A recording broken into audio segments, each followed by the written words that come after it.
এই ସକାଳ ସମୟରେ ପ୍ରଭୁ ଏ ପ୍ରାତଃ କାଳରେ ଆମମାନଙ୍କୁ ଏକତ୍ର କରିଛନ୍ତି, ସେଥିପାଇଁ ପ୍ରଭୁଙ୍କୁ ଧନ୍ୟବାଦ ଦେଉଛି। ଆଉ ଆମର ଆଜ୍ଞାମାନଙ୍କୁ ରାହୁଲ ଆଜ୍ଞା ଆହୁରି ବୀରେନ୍ଦ୍ର ଆଜ୍ଞା ଆହୁରି ମଧୁସ୍ମିତା ଦିଦିକୁ ମଧ୍ୟ ପ୍ରଭୁ ବହୁଳ ଗୁଣରେ ଆଶୀର୍ବାଦ କରନ୍ତୁ, ପ୍ରେମ ନମସ୍କାର କରେ। ଆଉ ଏ ସୁନ୍ଦର ପରିଚାଳନା କରିଛନ୍ତି, ଆଉ ଆମମାନଙ୍କୁ ତାଙ୍କର ସାଙ୍ଗରେ ସହଯୋଗ କରି ଏ ସୁନ୍ଦର ସୁଯୋଗ ଦେଇଛନ୍ତି, ସେଥିପାଇଁ ପ୍ରଭୁଙ୍କୁ ଧନ୍ୟବାଦ। ଆସନ୍ତୁ ଆମେ ବାକ୍ୟ ନିକଟକୁ ଯିବା, ଟିକେ ପ୍ରାର୍ଥନା କରିବା। ପବିତ୍ର ପରମେଶ୍ୱର ବାପା, ସ୍ୱର୍ଗୀୟ ବାପା, ତୁମ ଚରଣ ତଳେ ଆସୁଛୁ ପ୍ରଭୁ। ତୁମେ ଆମର ବାପା, ସେଥିପାଇଁ ତୁମ ଚରଣ ତଳେ ଆସୁଛୁ ପ୍ରଭୁ। ଆମର ଭୁଲ ତ୍ରୁଟି କ୍ଷମା କର। ଆଜି ଦିନଟି ସୁଖମୟ ହେବ, ଆନନ୍ଦମୟ ହେବ, ପବିତ୍ରମୟ ହେବ। ପ୍ରଭୁ ତୁମେ ଦୟା କର ବା ସାହାଯ୍ୟ କର। ବାକ୍ୟ ଦେଇକି ଆମକୁ ତୃପ୍ତ କର। ଆମେ ଯୋଉ ବାକ୍ୟ ପଢିବୁ, ଯୋଉ ବାକ୍ୟ ଶୁଣିବୁ, ବାକ୍ୟ ଅନୁମୋଦନ ଜୀବନ କାଟିବୁ, ସେଥିମଧ୍ୟ ତୁମେ ସାହାଯ୍ୟ କର। ପ୍ରଭୁ ମୁଁ କିଛି ନୁହେଁ, ଧୂଳି ମାତ୍ର ହେଲେ ମଧ୍ୟ ତୁମେ ମତେ ବାଛିଲ, ସେଥିପାଇଁ ଧନ୍ୟବାଦ ପ୍ରଭୁ। ଜଗତରେ କେତେ ବଡ ବଡ ଧନୀ ମାନେ ଜ୍ଞାନୀ ମାନେ ଅଛନ୍ତି ପ୍ରଭୁ, ମୋ ପରି ନଗଣ୍ୟକୁ ତୁମେ ବାଛିଛ ପ୍ରଭୁ। ତୁମକୁ ଧନ୍ୟବାଦ ଦଉଛି ରାଜା। ଦୟା କର ବା ସାହାଯ୍ୟ କର, ମତେ ହଜାର ଲୋଚା ବ୍ୟବହାର କର। ମୋ ମୁଖର ଅଗ୍ରଗତି ହୁଅ। ମହିମା ପ୍ରଶଂସା ସବୁ ତୁମକୁ ଦେଇ ପ୍ରାର୍ଥନା ଯୀଶୁ ଖ୍ରୀଷ୍ଟ ନାମରେ ମାଗୁଅଛି ପିତା, ଆମେନ ଆମେନ ଆମେନ୍। ପ୍ରେଜ ଲର୍ଡ ସମସ୍ତଙ୍କୁ। Praise Lord, praise Lord. ଆସନ୍ତୁ ଆମେ ବାକ୍ୟ ନିକଟକୁ ଯିବା, ବାକ୍ୟକୁ ପଢିବା। ଲୁକ ଲିଖିତ ସୁସମାଚାର 35 ପଦ, 12-35 ପଦ। ତୁମ୍ଭମାନଙ୍କର କଟି ବନ୍ଧା ଥାଉ ଓ ପ୍ରଦୀପ ଜଳୁଥାଉ। ଆଉ ପ୍ରଭୁ ବିବାହ ଉତ୍ସବକୁ ବାହୁଡି ଆସି ଦ୍ୱାରରେ ମାରିବା ମାତ୍ର ଯେଉଁ ଲୋକମାନେ ତାଙ୍କ ନିମନ୍ତେ ତତ୍କ୍ଷଣାତ୍ ଦ୍ୱାର ଫିଟାଇବାକୁ ଅପେକ୍ଷାରେ ଥାଆନ୍ତି, ତୁମେମାନେ ସେମାନଙ୍କ ପରି ହୋଇ ରହିଥାଅ। ପ୍ରଭୁଙ୍କ ବାକ୍ୟରେ ଆମେ ପଢିଲେ ଯେ ତୁମମାନଙ୍କର କଟି ବନ୍ଧା ଥାଉ ଓ ପ୍ରଦୀପ ଜଳୁଥାଉ। ଏ କଟି ବୋଲି ଆମେ ତ ଜାଣିଥାଉ, ଅନ୍ତତଃ ଆମର ଅଣ୍ଟାକୁ ଆମେ କଟି ବୋଲି ବାନ୍ଧି ଜଣା ପଡିଥାଏ, କିନ୍ତୁ ଏ ଗୋଟେ କଟି। ଏ କଟି କଣ? ସେ ଲେଖାଯାଏ ତୁମ୍ଭମାନଙ୍କର କଟି ବନ୍ଧା ଥାଉ ଓ ପ୍ରଦୀପ ଜଳୁଥାଉ। ଆଉ ପ୍ରଭୁ ବିବାହ ବୋଝରୁ ବାହୁଡି ଆସିବେ, ସେ ଉତ୍ସବକୁ ଯାଇ ଆସି ବାହୁଡି ଆସି ଆମ ଦ୍ୱାରକୁ ମାରିବେ। ସେତେବେଳେ ସମୟରେ କିଏ କବାଟ ଖୋଲୁଛି, କେମିତି ସେ ଅଛି ବୋଲି ପ୍ରଭୁ ଆମକୁ ଦେଖିବା ପାଇଁ ଆସିବେ। ତ ସେ ସମୟରେ ଆମେ କେତେ ସୁସଜ୍ଜିତ ଅଛୁ, କୋଉ ପ୍ରକାର ଆମ ମନ ଅଛି, କୋଉ ପ୍ରକାର ଆମେ ପ୍ରଭୁଙ୍କ ସାଙ୍ଗରେ ଅଛୁ, ସେ ଆମକୁ ସେଠି କହୁଛନ୍ତି ତତ୍କ୍ଷଣାତ୍ ଦ୍ୱାର ଫିଟାଇବାକୁ ଅପେକ୍ଷାରେ ଥାନ୍ତି। ତତ୍କ୍ଷଣାତ୍ ପୁଣି ଦ୍ୱାର ଫିଟେଇବାର ଅଛି। ପ୍ରଭୁ ଯେତେବେଳେ ଆସିବେ ଆମେ ତତ୍କ୍ଷଣାତ୍ ଦ୍ୱାରକୁ ଫିଟାଇବାର ଅଛି।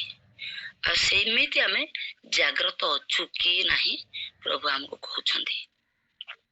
ରହିବା ପାଇଁ ଆମକୁ ସେ କହୁଛନ୍ତି, ତୁମମାନଙ୍କର କଟି ବନ୍ଧା ଥାଉ ଓ ପ୍ରଦୀପ ଜଳୁଥାଉ। ଏ କଟି ହଉଛି ଆମମାନଙ୍କର ମନ ରୂପ କଟି। ଆମର ମନ ଆମେ କୋଉ ପ୍ରକାର ରଖିଛୁ। ଆମେ ଚର୍ଚ୍ଚ ଯାଉଛୁ, ପ୍ରାର୍ଥନା କରୁଛୁ, ବାକ୍ୟ ଶୁଣୁଛୁ, କିନ୍ତୁ ଚର୍ଚ୍ଚରେ ବସି ଥାଇକି ମଧ୍ୟ ଆମେ ଆଜି ମନରେ ଭାବିଥିବୁ ମୁଁ ଆଜି ଉପବାସ ପ୍ରାର୍ଥନାଟି ରଖିବି, ଆଉ ପ୍ରାର୍ଥନା କରିବି, ବେଶୀ ସମୟ ପ୍ରଭୁଙ୍କ ସାଙ୍ଗରେ ସମୟ କାଟିବି, ପ୍ରଭୁଙ୍କ ପାଖରେ ବସିବି, ବାକ୍ୟ ଅଧ୍ୟୟନ କରିବି, ଏସବୁ ମନ ଭାବିଥିବୁ। କିନ୍ତୁ ଏମିତି ଗୋଟେ ଶୈତାନ ମନ ଆଣିବ ଯେ ସେ ସମୟରେ ଆମେ ସେଇ ମଣ୍ଡଳୀରେ ବସିକି, ସେଇ ଜାଗାରେ ଥାଇକି ଆମେ କେବଳ ସେଠି ବସିଥିବା, କିନ୍ତୁ ଆମ ମନ ଆମେରିକା ବୁଲି ପଳେଇ ଆସିବ। ଆମର ମନ କୁଆଡେ ଯାଇ ପଳେଇ ଆସିବ। କଣ କରିଥିବୁ, କଣ ଭାବିଥିବୁ, ମୁଁ ଏଠୁ ଗଲେ କଣ ଖାଇବି, କଣ କରିବି, କୋଉ ରୋଷେଇ କରିବି, କୋଉ ପ୍ରକାର ଜିନିଷ କଣ, ସବୁ ପ୍ରକାର ମନରେ ଆସୁଥିବ। ଆମର ମନଟା ବିଚଳିତ ହେଇଯାଇଥିବ। ଏ ମନକୁ ସୁସ୍ଥିର ରଖିବା ପାଇଁ ଆମେ ପ୍ରଭୁଙ୍କ ପାଖରେ ମାଗିବାର ଅଛି। ପ୍ରଭୁଙ୍କ ଚରଣ ତଳେ ଆମେ ପ୍ରତ୍ୟେକ ଦିନ ନିଜକୁ ସଜାଡୁଥିବାର ଅଛି। କାରଣ ଆମର ମନ ହିଁ ସବୁଠାରୁ ଗୋଟେ ବିଷୟ। ସେ ମନଟା କେତେ ଆଡେ ପଳେଇଯାଏ। ଏଇଠି ବସିଛି, ମୁଁ ଏଇ ଘରଟାରେ ଏଇ ଜାଗାଟାରେ ବସିଥିବି, ମୁଁ ସିନା ବସିଥିବି। ସେଥିପାଇଁ ଆମର କେତେ ଜଣ କହନ୍ତି ଯେ ବଡିଟା ହଉଛି ପ୍ରେଜେଣ୍ଟ, କିନ୍ତୁ ମାଇଣ୍ଡଟା ଆବସେଣ୍ଟ। ମାଇଣ୍ଡଟା କୁଆଡେ ବୁଲୁଥିବ। ତ ଆମମାନେ ସେଇଭଳିଆ ନ ହଉ, ଆମେ ଜାଗ୍ରତ ରହୁ, ଆମେ ଜାଗ୍ରତ ରହିକି ଏ ମନକୁ ସ୍ଥିର ରଖିବାର ଅଛି। ହେଲେ କେମିତି ରଖିବା ନା ପ୍ରଭୁଙ୍କ ପାଖରେ ପ୍ରଭୁଙ୍କର ବାକ୍ୟ ଅଧ୍ୟୟନରେ ମନକୁ ସ୍ଥିର ରଖିଲେ ବାକ୍ୟ ଅନୁମୋଦନ ଜୀବନ କାଟିବା ନାହିଁ। ପ୍ରଭୁ କହିଛନ୍ତି ମୁଁ ତ ପ୍ରାର୍ଥନାରେ ବସିଛି, କାହିଁକି ସେଗୁଡାକ ମନରେ ଦେବି ବୋଲି ଆମେ ମନକୁ ସ୍ଥିର ରଖିବାର ଅଛି। କାରଣ ମନଟା ହଉଛି ବହୁତ ବଡ ବିଷୟ। ସେ ମନ ଦ୍ୱାରା ଆମେ କେତେ କଣ କରିଥାଉ, ଏ ମନରେ ଆମେ କେତେ କଣ ଭାବନା ସବୁ ମନକୁ ବିଚଳିତ କରିଥାଏ। ଆମର ମନକୁ ସୁସ୍ଥିର କରିବା ପାଇଁ କେବଳ ପ୍ରଭୁଙ୍କ ପାଖରେ ଏକା ଆମେ ଶରଣ ନେଲେ, ପ୍ରଭୁଙ୍କୁ ମାଗିଲେ, ପ୍ରଭୁଙ୍କ ପାଖରେ ବସିଲେ ପ୍ରଭୁ ସେ କାର୍ଯ୍ୟ କରନ୍ତି। ଆମର ମନ ସରଳ ଭାବରେ ଚାଲୁଥାଏ, କିନ୍ତୁ ଏମିତି ବିଚଳିତ କରିଦିଏ ଯେ କୁଆଡେ କୁଆଡେ ମନ ପଳେଇ ଯାଇଥାଏ। ଆମେ ଅନେକ ପ୍ରକାର ଚିନ୍ତା କରୁ, ଆମର ମନୋନୟନ କଣ ଅଛି ସେପଟେ ଯାଉ, ଆମର ମନକୁ କୁଆଡେ କୁଆଡେ ଆମେ ରଖିଦେଇଥାଉ। ସେଭଳିଆ ନ କରିକି ଆମେ ପ୍ରଭୁଙ୍କୁ ଭୟ କରିବା। ପ୍ରଭୁଙ୍କୁ ଯଦି ଭୟ କରିବା ନାହିଁ, ପ୍ରଭୁ ମତେ କହିଛନ୍ତି, ପ୍ରଭୁ ମତେ ଭୟ ଦେଇଛନ୍ତି ତାଙ୍କ ସାଙ୍ଗ ରହିବା ପାଇଁ, ପ୍ରଭୁଙ୍କର ବାକ୍ୟକୁ ଆମେ ମନରେ ପକେଇଲେ ସେ ସମୟରେ ସେଇଟା ଦୂର ହେଇଯିବ। ସେ ବାକ୍ୟ ଗୁଡାକ ଆମ ଭିତରେ ଥିବାକୁ ପଡିବ। ବାକ୍ୟ ଅନୁଯାୟୀ ଜୀବନ କାଟୁଥିବା ବୋଇଲେ ଆମେ କଟିକୁ ବାନ୍ଧି ପାରିବା, ଏ ମନର କଟି ବନ୍ଧିକିରି ଆମେ ରଖିପାରିବା। ନହେଲେ ଆମେ ନିଜରୁ ନିଜେ କରିବଲେ ରହିପାରିବାନି। ମୁଁ କେତେ ଥର ଭାବିଥାଏ ଏଟା କରିବି, ଆଜି ବସି ବେଶୀ ସମୟ ବାଇବେଲ ପଢିବି, ବେଶୀ ସମୟ ପ୍ରାର୍ଥନା କରିବି, ଏସବୁ ମନ ଭାବିଥାଏ, କିନ୍ତୁ ମନଟା ସେଭଳିଆ ନଥାଏ, କୁଆଡେ କୁଆଡେ ପଳେଇ ଯାଇଥାଏ। କାରଣ ଏଣେ ତେଣେ ମନ ଶୟତାନର ମନ, ସ୍ଥିର ମନ ହଉଛି ପ୍ରଭୁଙ୍କ ମନ। ଏଣେ ତେଣେ ହଉଥିବା ମନ ହଉଛି ଶୟତାନର ମନ। ବାଇବଲରେ ଲେଖାଯାଏ ଯେ ଶୟତାନ ପୁଣି ଏଣେ ତେଣେ ବୁଲି ଆସିଲା, ତାପରେ ପରମେଶ୍ୱରଙ୍କ ପାଖକୁ ଗଲା ଆଉ କହିଲା ମୁଁ ଆୟୋବ ପାଖକୁ ଯିବି, ମତେ ଅନୁମତି ଦିଅ ବୋଲି ସେ କହିଥିଲା। ସେ ପ୍ରଭୁଙ୍କୁ ମଧ୍ୟ ପଚାରୁଛି, ଏଣେ ତେଣେ ବୁଲୁଛି, ଫେର ପ୍ରଭୁଙ୍କୁ ପଚାରୁଛି ଆଉ ମୁଁ ତା ପାଖକୁ ଯିବି ବୋଲି କହୁଛି, ମତେ ଅନୁମତି ଦିଅ ବୋଲି କହୁଛି। ତ ସେ ପ୍ରଭୁଙ୍କୁ ମଧ୍ୟ ପଚାରିକି ଆସୁଛି, ଆମେ ପ୍ରଭୁଙ୍କ ପାଖକୁ, ସେ ମଧ୍ୟ ପ୍ରଭୁଙ୍କ ପାଖକୁ ଯାଇ ଆସୁଛି। କିନ୍ତୁ ଆମେ କେତେ ପ୍ରଭୁଙ୍କ ପାଖରେ ରହିବୁ, ତାର ବିଷୟକୁ ଆମେ ଧରିଛୁ ନା ପ୍ରଭୁଙ୍କ ବିଷୟକୁ ଧରିଛୁ। ପ୍ରଭୁ ସେଦିନ ବିବାହ ଉତ୍ସବରୁ ଆସିଲା ବେଳେ ଆମେ ତତ୍କ୍ଷଣାତ ଦ୍ୱାର ଖୋଲିବାକୁ ମନ ରଖିଛୁ ନା ଆଉ କୋଉଠି ମନ ରଖିଛୁ, ସେ ମନର କଟିକୁ ଆମେ ବାନ୍ଧିବାର ଅଛି। ପ୍ରଥମ ପିତର 1:13 ଲେଖାଯାଏ, ଆପଣା ଆପଣା ମନରୂପ କଟି ବନ୍ଧନ କରି ସଚେତନ ଥାଅ, ପୁଣି ଯୀଶୁ ଖ୍ରୀଷ୍ଟଙ୍କ ପ୍ରକାଶିତ ହେବା ସମୟରେ ଯେଉଁ ଅନୁଗ୍ରହ ତୁମମାନଙ୍କ ପ୍ରତି ବର୍ତ୍ତିବ ସେଥିରେ ସମ୍ପୂର୍ଣ୍ଣ ରୂପେ ଭରସା ରଖ। ପ୍ରଭୁଙ୍କ ପାଖରେ ଆମେ କୋଉ ପ୍ରକାର ମନ ରଖିଛୁ ସେଠି ଲେଖା ହଉଛି, ସେଠି ଅତଏବ ଆପଣା ଆପଣା ମନରୂପ କଟି ବନ୍ଧନ କରି ସଚେତନ ଥାଅ। ଆମେ ପୁଣି ସଚେତନ ଥିବାର ଅଛି। ଚେତନା ଅଲଗା, ସଚେତନ ଅଲଗା। ସଚେତନ ହୋଇଥିବାର ଅଛି। ପୁଣି ଯୀଶୁ ଖ୍ରୀଷ୍ଟଙ୍କ ପ୍ରକାଶିତ ହେବା ସମୟରେ ଯେଉଁ ଅନୁଗ୍ରହ ତୁମମାନଙ୍କ ପ୍ରତି ବର୍ତ୍ତିବ, ପ୍ରଭୁ ଯେତେବେଳେ ଆସିବେ, ପ୍ରଭୁଙ୍କର ଆସିବାର ଅନୁଗ୍ରହ ସମୟରେ ଯୋଉ ଆମକୁ ଯାହା ବର୍ତ୍ତିବ, ଯୋଉ ଅନୁଗ୍ରହ ବର୍ତ୍ତିବ, ସେଥିରେ ସମ୍ପୂର୍ଣ୍ଣ ରୂପେ ଭରସା ରଖ। ସେଇଟା ପାଇଁ ଆମେ ଭରସା ରଖିବାର ଅଛି। ଆମେ ଜଗତରେ ଅଛୁ, ଆମେ ଜଗତର ଭିତରେ ରହିଯାଇଛୁ ନା ପ୍ରଭୁଙ୍କ ଆଡେ ମନ ଦେଇଛୁ, ସେଇଟା ସେଦିନ ପ୍ରଭୁ ଆମକୁ ଦେଖିବେ। ସେଦିନ ଆମ ଠାରୁ ସେ ପ୍ରଭୁ ଜାଣିବେ ଯେ ଇଏ କୋଉଠି ମନ ରଖିଛି। ସଚେତନ ହୋଇ ଜାଗ୍ରତ ଥାଉ ବୋଲିକି ପ୍ରଭୁଙ୍କ ବାକ୍ୟରେ କୁହାଯାଏ। ସେଠି ଆମେ ବାକ୍ୟ ପଢିଲେ ଜାଗ୍ରତ ହୋଇଥିବା, ପୁଣି ସଚେତନ ହେବା ଆଉ ଜାଗ୍ରତ ହେବା। ଏ ଜାଗ୍ରତ କେମିତି ନା ସ୍ଥିର ରହିଲେ, ଅସ୍ଥିର ପରି ହେଲେ ହବ ନାହିଁ। ସ୍ଥିର ରହିଲେ ଆମେ କେତେକ ଜାଗାରେ ଦେଖିଥାଉ, ଏ ଗୋଟେ କାମ କରିବ ଆଉ ଗୋଟେ କାମ ସେଠି ମନ ପଳେଇଥିବ, ଏ ଗୋଟେ ବିଷୟ କରିବ ଆଉ ଗୋଟେ ବିଷୟ ପାଇଁ ମନ ପଳେଇଥିବ। ଆମର ଏ ସବୁ ବିଷୟ ପାଇଁ ଆମେ ପବିତ୍ର ଆତ୍ମାକୁ ଥିବାର ଅଛି, ପବିତ୍ର ଆତ୍ମାକୁ ଆମେ ମାଗିବାର ଅଛି। ପବିତ୍ର ଆତ୍ମା ଯଦି ସାଙ୍ଗରେ ଥିବେ, ପବିତ୍ର ଆତ୍ମା ଆମକୁ କଢେଇ ନେବେ। ସେ ପବିତ୍ର ଆତ୍ମାଙ୍କ ଦ୍ୱାରା ଆମେ ଯଦି ଚାଳିତ ହଉଥିବା ବୋଇଲେ ପବିତ୍ର ଆତ୍ମା ଆମ ଜୀବନରେ ସେ ସ୍ଥିର କାର୍ଯ୍ୟ କରିବେ, ସେ ଆମକୁ ସଚେତନ ରଖିବେ, ସେ ଆମକୁ ତେଜ୍ୟାନ କରିବେ। ଆମେ ଯେ ସମୟରେ ମଳିନ ପଡିଯାଉଛୁ, ସେ ସମୟରେ ପ୍ରଭୁ ଆମକୁ ପବିତ୍ର ଆତ୍ମା ଦ୍ୱାରା ତେଜ୍ୟାନ କରିବେ। ଆମେ ସେ ତେଜ୍ୟାନ ପାଇଁ ବୋଲି ସ୍ଥିର ଥିବାର ଅଛି। ଆମେ ଯଦି ଏପଟ ସେପଟ ମନ ରଖିଦେଇଥିବା, ଏଣେ ତେଣେ ରହିଯାଇଥିବା ଆମର ମନ ଯଦି ସ୍ଥିର ନଥିବ, ବାକ୍ୟ ପ୍ରତି ମନ ନଥିବ, ବାକ୍ୟଟା ପଢିଦେଲୁ ଛାଡିଦେଲୁ, ସେଥିରେ ଯଦି ମନ ନ ଦେଇଥିବା ବୋଇଲେ ଶୈତାନ ଆମକୁ ଏଣେ ତେଣେ ନେଇଯିବ, ଆମର ମନ ଏଣେ ତେଣେ ହେଇଯିବ। ଆଉ ସେ ସମୟରେ ପ୍ରଭୁ ଯେତେବେଳେ ଆସିବେ ବିବାହ ଭୋଜରୁ ଆସିକି ଆମ ଦ୍ୱାରକୁ ବାଡେଇବେ, ଆଉ ସେ ଦ୍ୱାର ବାଡେଇଲା ବେଳେ ଆମେ ତତ୍କ୍ଷଣାତ ଦ୍ୱାର ଖୋଲୁଛୁ ନା କେତେବେଳେ ଦ୍ୱାର ଖୋଲୁଛୁ, ଆମର ସେଇଟା ଆମେ ନିଜକୁ ସମୀକ୍ଷା କରିବାର ଅଛି। ଆମେ ଆଜି ନିଜକୁ ସେଇଟା ନିଜେ ସମୀକ୍ଷା କରି ଦେଖିବାର ଅଛି ଯେ ଆମେ ପବିତ୍ର ଆତ୍ମାଙ୍କ ଦ୍ୱାରା ଆମେ ଚାଳିତ ହେବାର ଅଛି। ଆମର ସେ ବିଚଳିତ ମନ ଅଛି ନା ସ୍ଥିର ମନ ଅଛି? ଆଜି ସାରା ଜଗତ କୋଉ ପ୍ରକାର ଚାଲିଛି, ସାରା ଜଗତର ଲୋକମାନେ ଯାଉଛନ୍ତି ସେଠି ଡୁବକି ମାରିବା ପାଇଁ, ଆଉ ସେଠି ଯାଇକି ମରଣ ହଉଛି, ମଧ୍ୟ ଚୋରି ମଧ୍ୟ ହଉଛି, ବ୍ୟଭିଚାର ମଧ୍ୟ ହଉଛି, କୋଉ ପ୍ରକାର କାର୍ଯ୍ୟ ଚାଲିଛି, ସେଗୁଡାକ ଦେଖିବା ପାଇଁ, ସେଗୁଡାକରେ ଚାଲିବା ପାଇଁ ଲୋକମାନଙ୍କର ବହୁତ ଆନନ୍ଦ, ବହୁତ ପ୍ରିୟ। କିନ୍ତୁ ପ୍ରଭୁ ଆମକୁ ସ୍ଥିର ମନରେ ଡାକୁଛନ୍ତି, ସ୍ଥିରରେ ରହିବା ପାଇଁ। ତାଙ୍କ ସାଙ୍ଗରେ ପ୍ରଭୁଙ୍କର ବାକ୍ୟ ଲେଖାଯାଇ ମୋର ଜ୍ୱାଳି ଉଶ୍ୱାସ, ପ୍ରଭୁଙ୍କର ଜ୍ୱାଳି ଉଶ୍ୱାସ ଜ୍ୱାଳି। ଆଉ ପ୍ରଭୁଙ୍କ ଜ୍ୱାଳି ପାଖକୁ ଆମେ ଯିବାକୁ ବଡ କଷ୍ଟ ଲାଗୁଛି ମନୁଷ୍ୟମାନଙ୍କୁ, କାରଣ ପ୍ରଭୁ ଆମକୁ ଯେତେବେଳେ ଗଢିଥିଲେ ସରଳ ଭାବରେ ଗଢିଥିଲେ। ଆମେ ମନୁଷ୍ୟ ନିଜେ ନିଜେ କେତେ ପ୍ରକାର ଉଦ୍ଭାବନ କଲୁ। ଏ ମନୁଷ୍ୟ ବୁଝିପାରୁନି ଯେ ସୃଷ୍ଟିକର୍ତ୍ତା ଆମର କିଏ, ଆମକୁ କିଏ ସୃଷ୍ଟି କଲେ, ଆମେ କାହାର ଅଧୀନରେ ଅଛୁ, ଆମେ କାହାର ପାଖରେ ଚାଲିଛୁ, କାହା ଚାଳିତରେ ଆଜି ଆମେ ଅଛୁ, ଆମ ଜୀବନ କୋଉଠି ଅଛି, ଏ ବିଷୟ ଆଜି ମନୁଷ୍ୟ ଜାଣିପାରୁନି।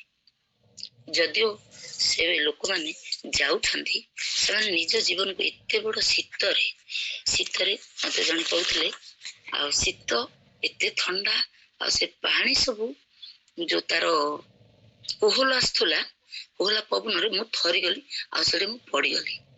ସେଠି 3-4 ଜଣ ଛିଡା ହେଇଥିଲେ। ମୁଁ କହିଲି ପ୍ରଭୁ, ଦୁଇ ହାତ ଟେକିକି କହିଲି, ପ୍ରଭୁ ତୁମକୁ ଧନ୍ୟବାଦ, ଏସବୁ ବିଷୟରେ ମତେ ତୁମେ ରକ୍ଷା କରିଛ, ଏସବୁ କଷ୍ଟରୁ ମତେ ଉଦ୍ଧାର କରିଛ, ସେଥିପାଇଁ ପ୍ରଭୁ ତୁମ ନାମକୁ ଧନ୍ୟବାଦ। ଲୋକ ଯାକ ଚୁପଚାପ ହେଉନଥିଲେ, ସେଗୁଡାକ ମୋରି ଘରର ଲୋକ ଯାକ। ପ୍ରଭୁ କାର୍ଯ୍ୟ କରନ୍ତୁ, ଏଇଭଳିଆ ଲୋକମାନଙ୍କୁ ସ୍ପର୍ଶ କରନ୍ତୁ। ପ୍ରାର୍ଥନା ଆମେ କରୁଛନ୍ତି, ପ୍ରଭୁ ତାଙ୍କ କାର୍ଯ୍ୟ କରିବେ, କିନ୍ତୁ ଏଇଭଳିଆ ଲୋକମାନେ ସେଠିକି ଯିବା ପାଇଁ ମନ ଅଛି, ପ୍ରଭୁଙ୍କ ପାଖରେ ସ୍ଥିର ରହିବା ପାଇଁ, ପ୍ରଭୁଙ୍କ ପାଦ ତଳେ, ପ୍ରଭୁଙ୍କ ପାଖରେ ପାଦ ତଳେ ବସିବା ପାଇଁ ତାଙ୍କୁ ବହୁତ କଷ୍ଟ ଲାଗୁଛି, କାରଣ ସେଟା ଶୈତାନର ମନ।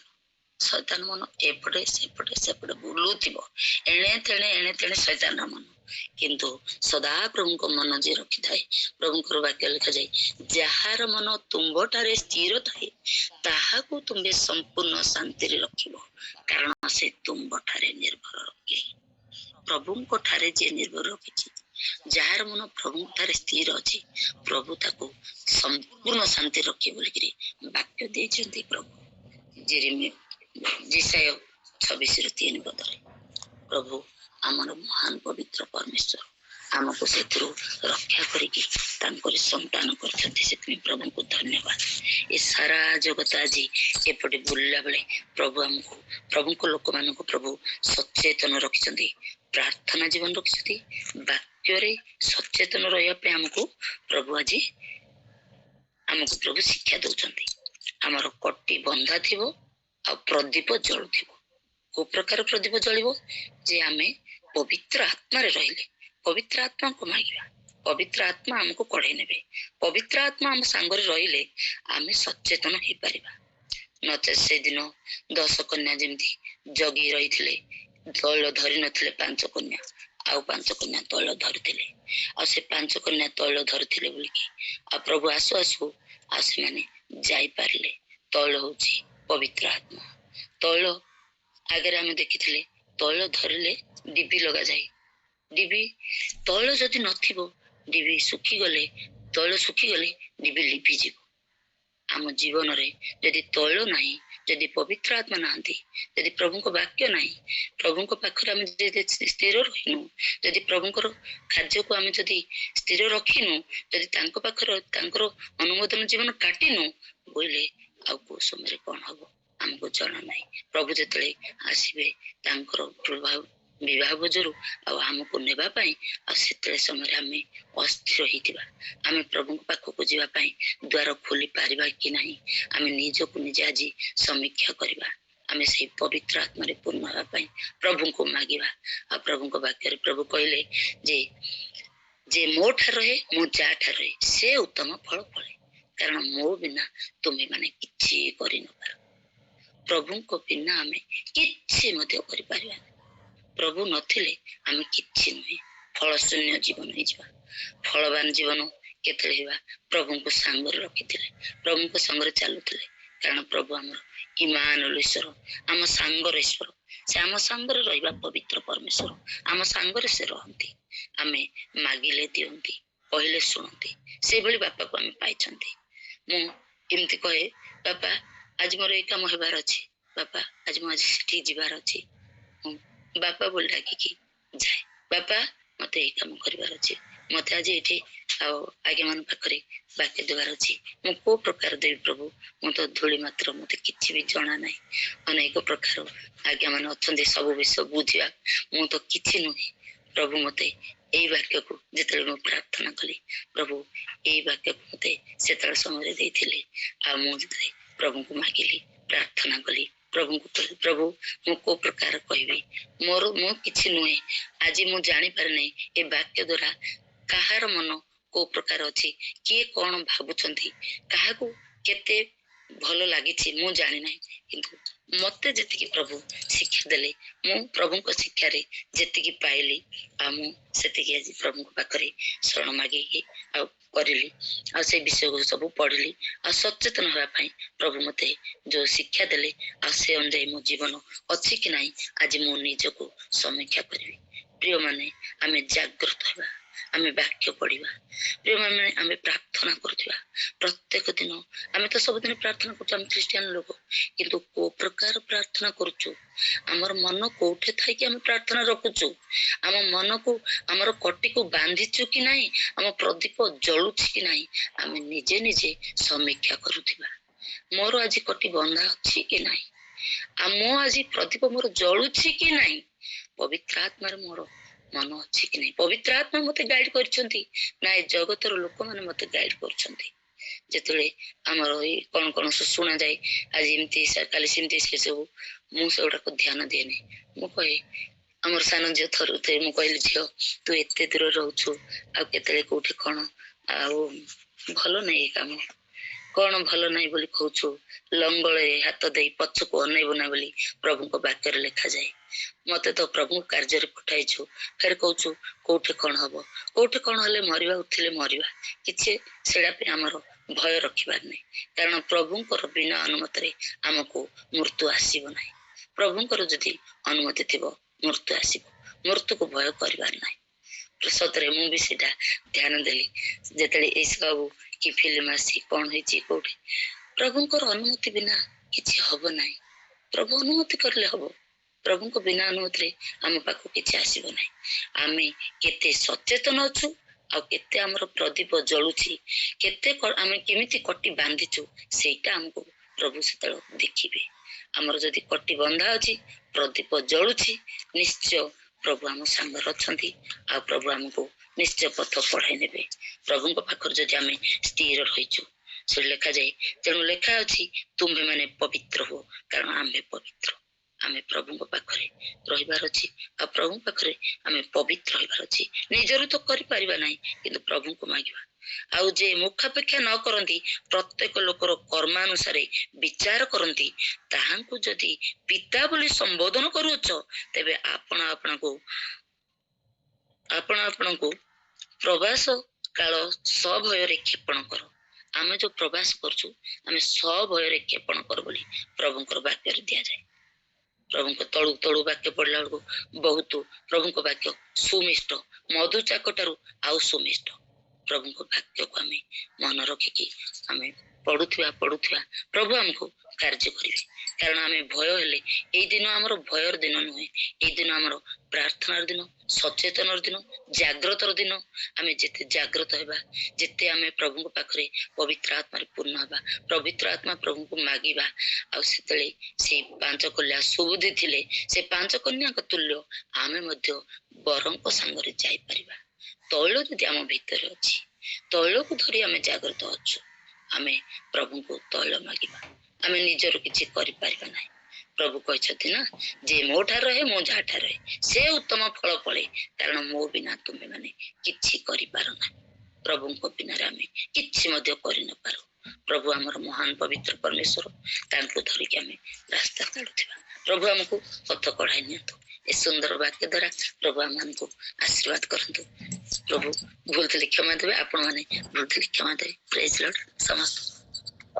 Praise the Lord. Amen. Amen. Amen.